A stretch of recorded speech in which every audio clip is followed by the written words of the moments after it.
विजयजी गुणाकर साहेबांच्या वतीने त्यांचा या ठिकाणी सन्मान होईल।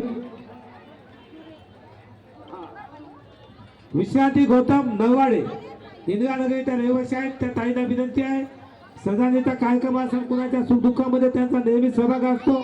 ग्रामीण भागामध्ये जे काही सदानेचे कार्यक्रम होतात त्या ठिकाणी विश्रांतीताई आपला वेळाचा वेळ काढून स्वतःच्या कुटुंबाकडे दुर्लक्ष करून कशाची अपेक्षा न करता त्यांनी हे कार्य पुढे चालू ठेवलेलं आहे।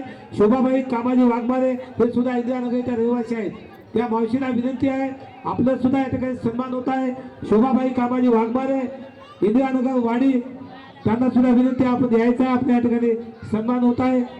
मी या ठिकाणी शोभाबाई कामाजी वाघमारेंना विनंती करतो की आपण येऊन आपला सन्मान या ठिकाणी स्वीकार करायचा आहे।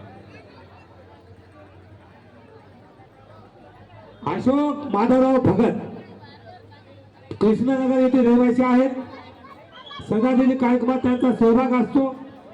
अतिशय वेळाचा वेळ काढून ते सदाने कार्यक्रमात उपस्थित राहतात, म्हणून या ठिकाणी त्यांचा सन्मान होत आहे। अशोक माधवराव भगत यांना विनंती आपण धम्मपीठाकडे यायचं आहे, आपल्या ठिकाणी सन्मान होत आहे, कृपया त्यांना विनंती आपण तोही धम्मपीठाकडे यावं।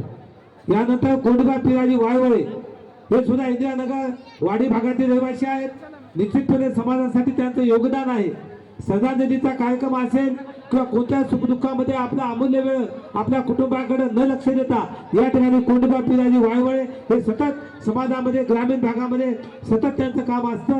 त्या कोंडबा वायवळ्यांना विनंती आहे की आपण येऊन आपल्या या ठिकाणी सन्मान स्वीकार करायचा आहे। यानंतर भीम विजय गायक पार्टी वांगी येथील लक्ष्मण श्रावण ताऊ आणि आनंद घनश्याम ताऊ हे सुद्धा इथे उपस्थित झालेले आहेत, त्यांचा सन्मान होईल। लक्ष्मण सावंत तारू आणि आनंद घनश्याम ताऊ यांना विनंती आहे की त्यांनी येऊन या ठिकाणी आपला सन्मान स्वीकार करायचा आहे।